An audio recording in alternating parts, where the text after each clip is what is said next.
"Seat the Duchess behind the screen," Lord Crispin ordered. "War councils are not conducted by widows." Laughter moved around the military table. Cecilia Northcott remained standing, holding a map she had drawn after crossing Dunmore Pass herself. "Then you may bury 3,000 men without troubling me for directions," she said. Duke Lucian rose from the head of the table. "That is enough." Cecilia placed her map over the official military chart. "The road marked here no longer exists. The bridge has collapsed, and these new signal posts will guide your army into a closed valley." Crispin smiled. Her Grace has mistaken local gossip for military intelligence. A courier entered with a sealed message declaring Dunmore Pass safe. Cecilia looked down at his clean boots. "You never crossed the mountain." The officers laughed again. Then a cannon sounded from the northern ridge. The Duke turned towards the window. His first regiment was already marching into the pass. Northwatch Castle had been built to withstand siege, snow, and generations of men convinced that stone walls made them wise. The military council occupied its oldest hall. Maps covered the central table. Brass markers showed cavalry positions, supply wagons, and artillery routes. Officers in red and navy uniforms stood beneath banners darkened by smoke from previous wars. Cecilia had been summoned because every northern road crossed land belonging to Frostmere. Yet no chair had been prepared for her. Lord Crispin Hale had instructed a servant to place one behind a carved screen where officers' wives sometimes listened without being seen. Cecilia had dragged it away herself. An elderly colonel had watched with amusement. "Her Grace appears determined to join the campaign. I am determined to prevent you from losing it before breakfast." The colonel had laughed.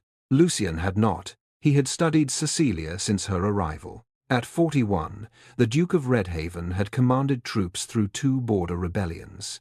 He possessed the controlled manner of a man accustomed to being obeyed before he finished speaking. Unlike Crispin, he had not mocked her title or her sex. He had simply treated her evidence as secondary. Cecilia found that more dangerous. She pointed to the official map. "This bridge was damaged during the winter thaw." Crispin folded his hands behind his back. "Military engineers inspected it." "When?" "6 days ago." "Then produce their report. It is included in the route summary." "That is not a report. It bears the War Office seal. A seal does not hold a bridge together." The colonel leaned towards another officer. "Perhaps Frostmere trains its duchesses in masonry." Cecilia turned to him. "Frostmere trains anyone responsible for roads to recognize when one has fallen into a river." The room quietened. Lucian examined her hand-drawn chart. It showed a different route through the pass, marked with shepherds' tracks, abandoned mine tunnels, and narrow streams.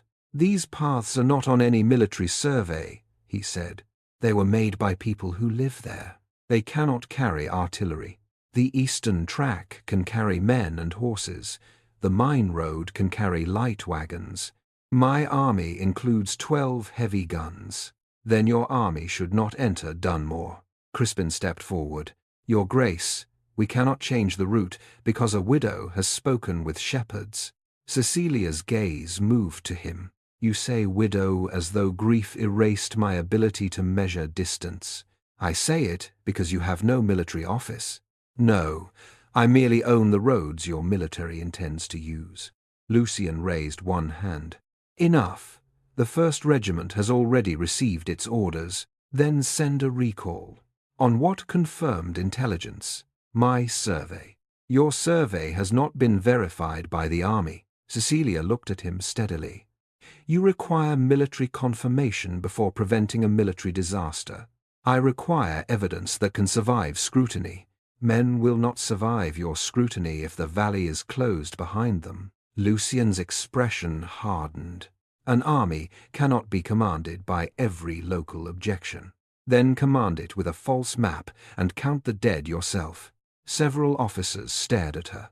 Crispin almost smiled. He wanted Lucian angered enough to dismiss her. Instead, Lucian turned to the courier. "You crossed Dunmore this morning." Yes, Your Grace. At what hour? Shortly after sunrise. Cecilia stepped closer. What color was the water beneath the southern bridge? The courier hesitated.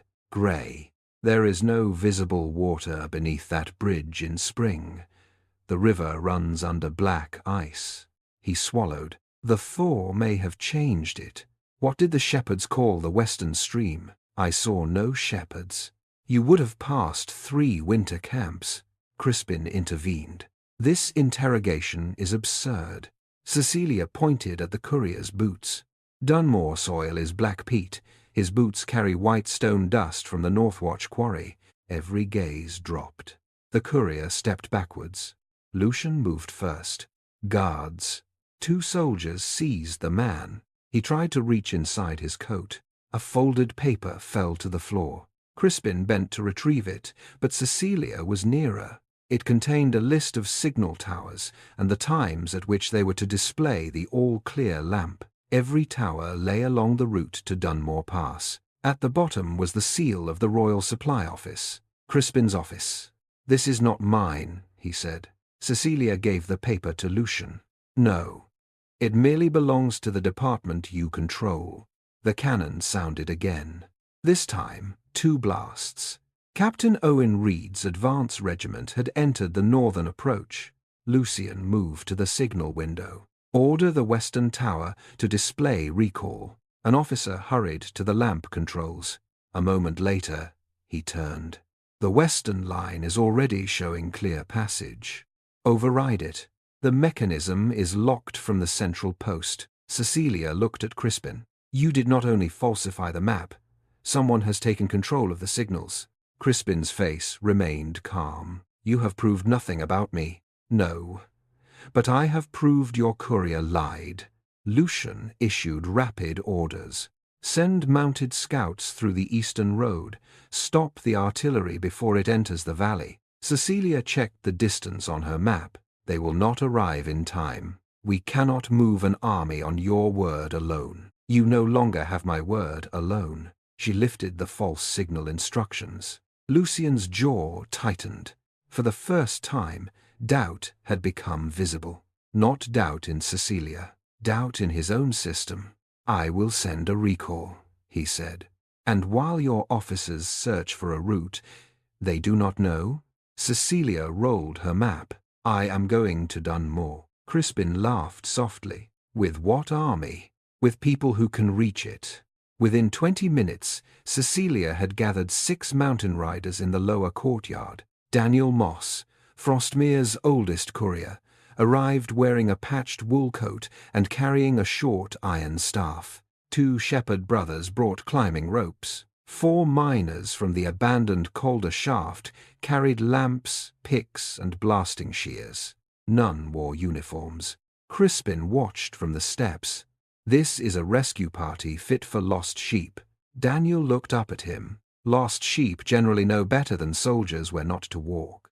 A few nearby guards concealed smiles.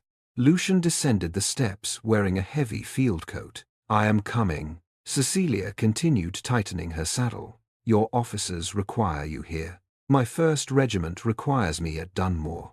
They require someone who knows the ground. I am aware. His answer lacked offense. That surprised her. Crispin moved closer.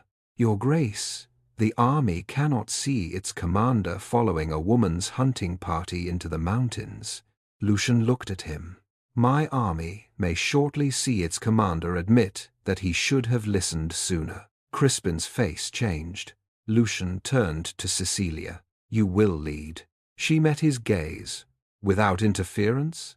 Where the terrain is concerned, yes. Then keep pace. They rode north. The main military road was already crowded with wagons. Soldiers marched between carts, carrying powder, food, and medical supplies. Officers shouted for the columns to maintain formation. Cecilia saw at once that the artillery had not stopped. Who ordered them forward? Lucian demanded. A lieutenant saluted. An amended command arrived from Northwatch, Your Grace. Signed by whom? Your own office. Lucian took the paper. The signature resembled his.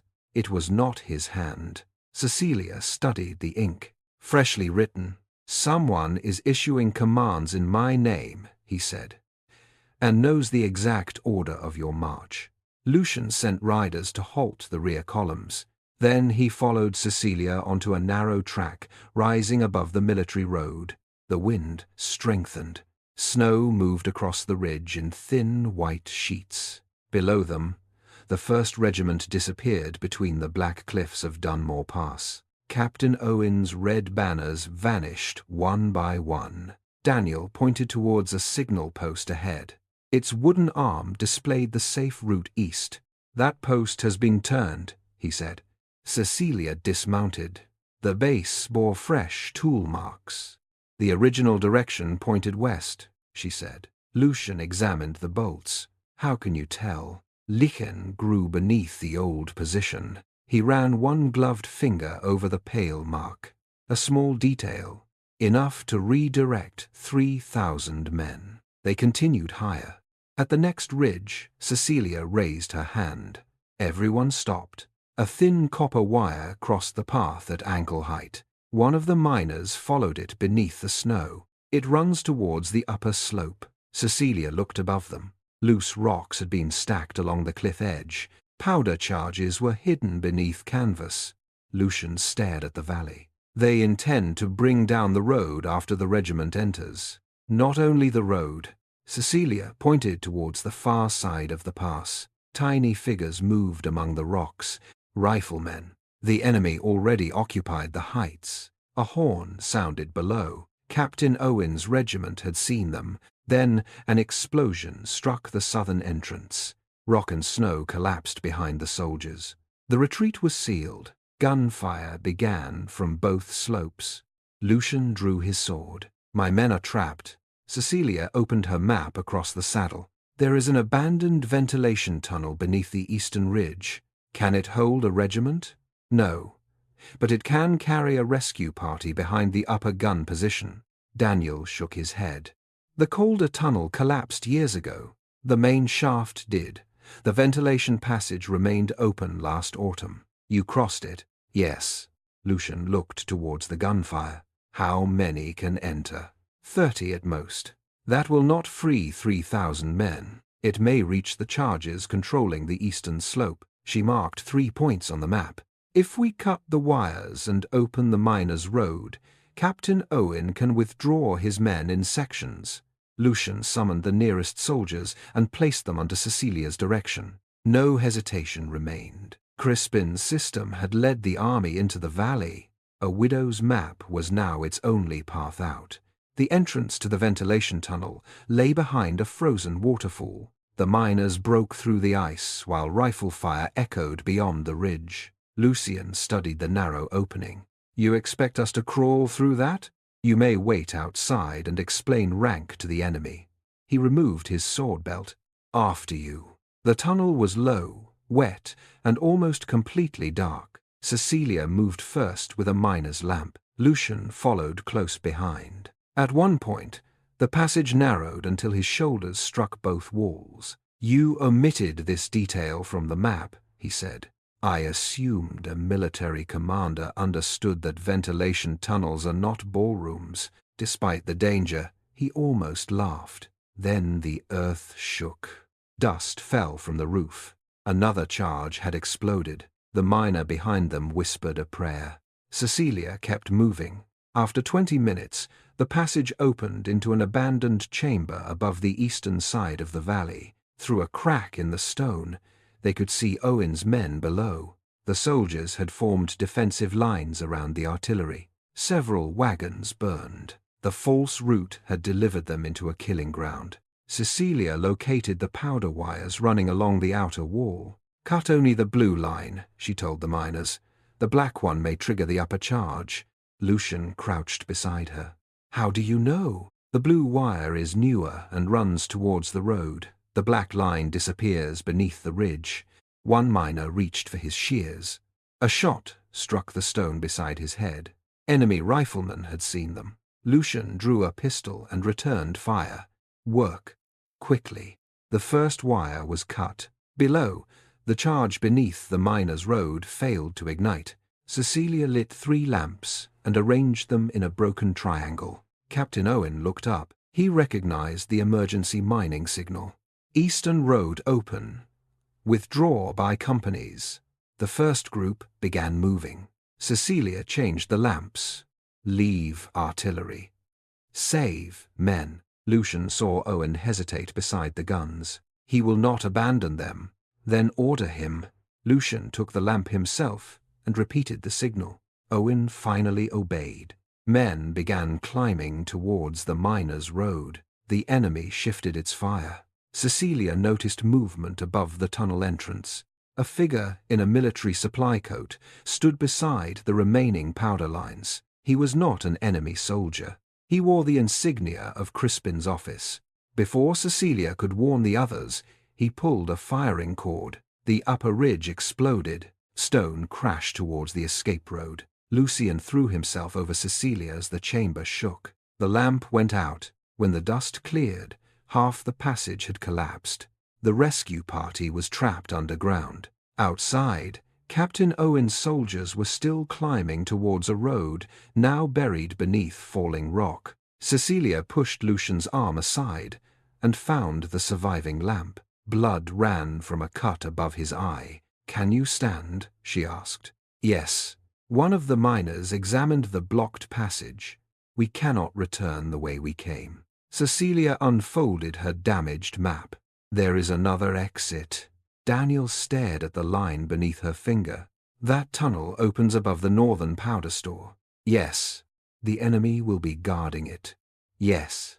"And if Crispin's man detonates that store, the entire valley wall will fall." Cecilia looked towards the thin crack where the regiment remained visible below. "Then we reach him first." Lucian studied her. "You still believe Crispin is directing this?"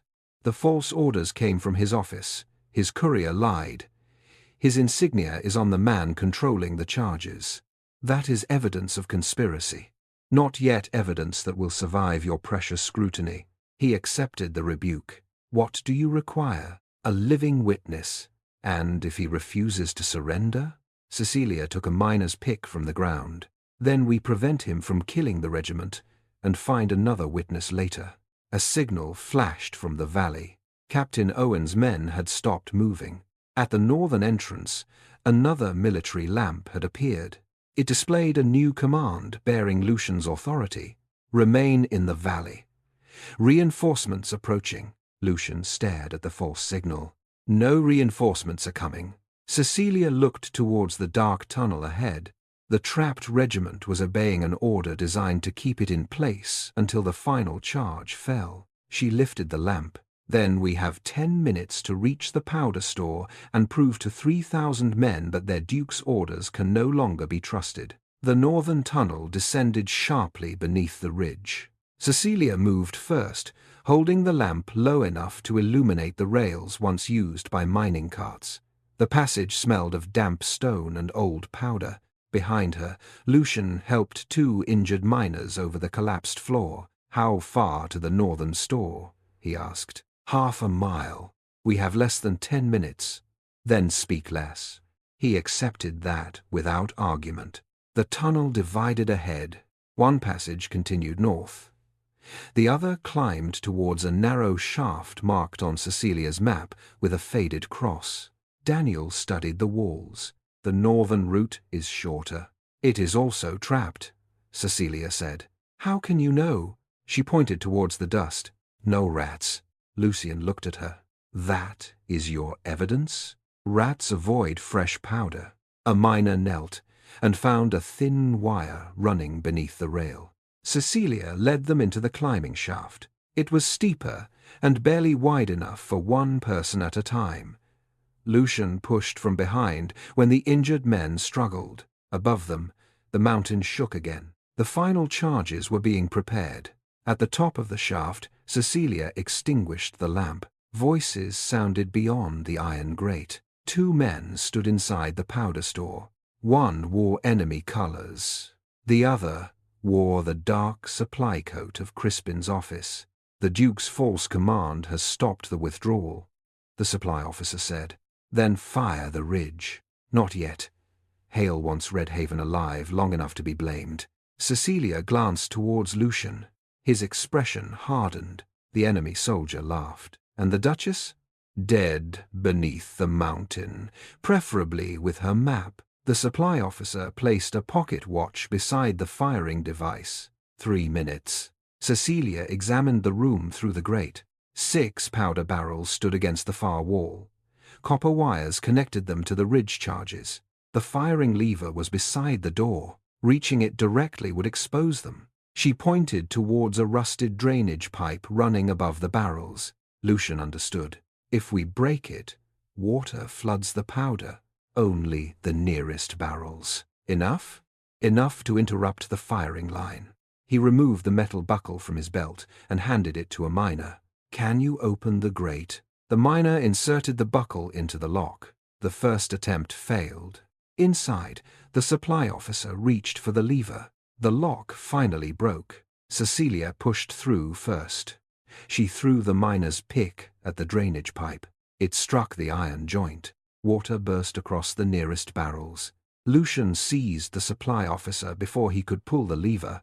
The enemy soldier drew a pistol.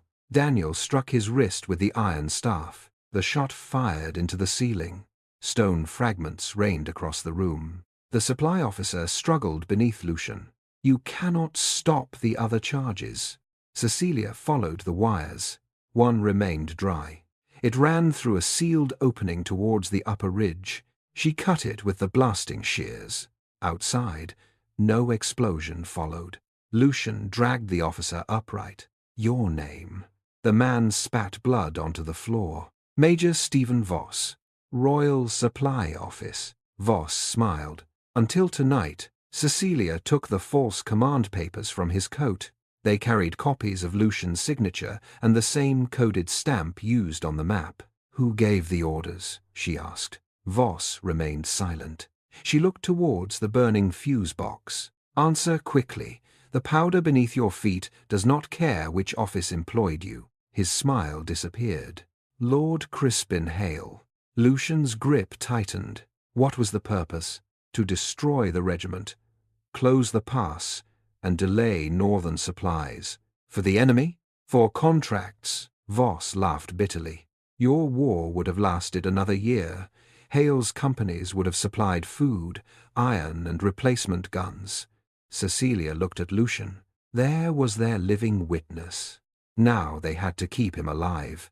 The northern exit opened above the trapped regiment. Cecilia carried a signal lamp onto the ledge. Captain Owen remained below, his men still holding their position in obedience to the false order. She displayed the miner's emergency code. False command. Withdraw east. Owen looked towards the northern post. It continued, signaling them to remain. Confusion moved through the ranks. Lucian stepped beside Cecilia. He removed the silver command badge from his coat and tied it beneath the lamp. Then he repeated the withdrawal signal himself. Owen lifted his sword. The first companies began moving again. This time, they did not stop. The eastern miners' road was partially buried, but Cecilia directed the men along a narrower sheep path above it. Heavy guns were abandoned. Ammunition carts were cut loose and pushed into the ravine so they could not be captured. Lucian watched each company leave before following. By dusk, the final soldiers emerged from Dunmore Pass. More than 3,000 men had entered. Fewer than 60 had been lost. Captain Owen approached Cecilia with blood on his sleeve. "I laughed when Lord Crispin called your chart a widow's map." Cecilia folded it. "Then remember the men who died while you were laughing." He lowered his head. "Yes, Your Grace." Lucian ordered Voss taken under military guard, but when they returned to Northwatch, Crispin was gone. So were the original route ledgers. By the following morning, the capital newspapers carried a different account. According to the official statement, Cecilia Northcott had interfered with military operations, diverted the army from an authorized route, and exposed confidential positions to the enemy. One paper called her the map-mad Duchess. Another claimed Lucian had been manipulated by a lonely widow seeking influence over the Northern Command. Then, soldiers found a map inside an abandoned enemy camp. It showed every supply depot between Northwatch and Frostmere. Cecilia's signature appeared at the bottom. Her ducal seal was pressed into the wax. The order for her arrest arrived before noon. Lucian read it in silence. Cecilia stood across from him in the council chamber, where she had first been placed behind a screen. "Will you execute it?" she asked. "It bears crown authority." "That was not my question." His gaze met hers. "I will not imprison you privately and allow Crispin to define the evidence. You will appear before an open military hearing. You still believe procedure will protect the truth?" "No. I believe secrecy will certainly bury it." She looked towards the soldiers waiting outside. "And if the hearing condemns me, then it condemns me as well. I will testify that I ignored your warning. An admission does not repair your decision." "No." His voice remained steady. "Tell me what does." Cecilia placed the false map on the table. "Find where this was printed." Lady Margaret Carrington arrived that evening from the War Office Cipher Department. She was Lucian's younger sister, and one of the few women permitted to work with military codes, provided her name never appeared on official reports. Margaret examined the false map beneath a magnifying glass. "The contour lines were printed from a military plate," she said. Cecilia pointed to the paper. "And the watermark? Royal Supply Office." Lucian looked towards the map's southern corner. "What about her signature?" "Copied from a Frostmere Road petition submitted last year." Cecilia traced the hill names. "This one is wrong." Margaret frowned. "Grey Tor. It has been called Widow's Crown for 10 years. Only outdated military charts use Grey Tor." Margaret opened her case. Inside were records of printing plates issued to government departments. One plate matched the false map. It had been removed from storage 6 weeks earlier under Crispin's authority. They now had proof of forgery. But Crispin was already preparing a second disaster. A coded signal arrived from Red Hollow.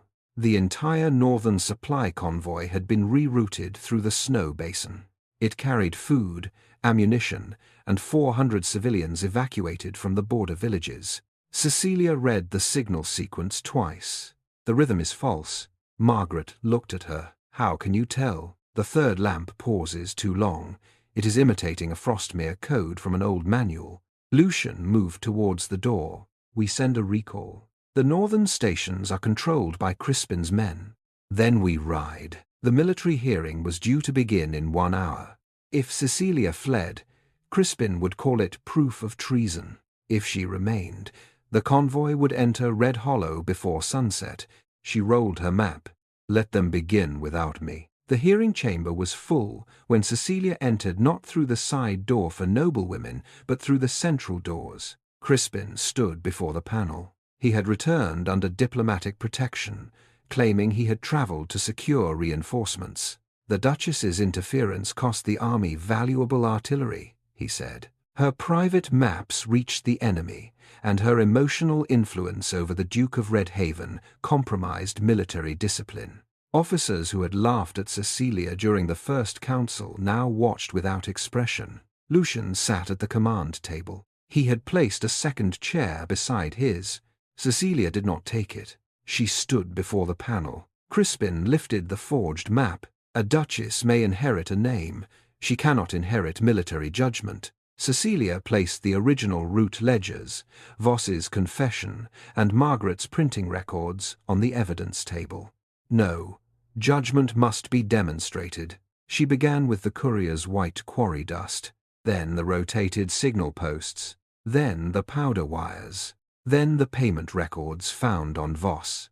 Margaret testified that the forged map had been printed from a plate released under Crispin's authority.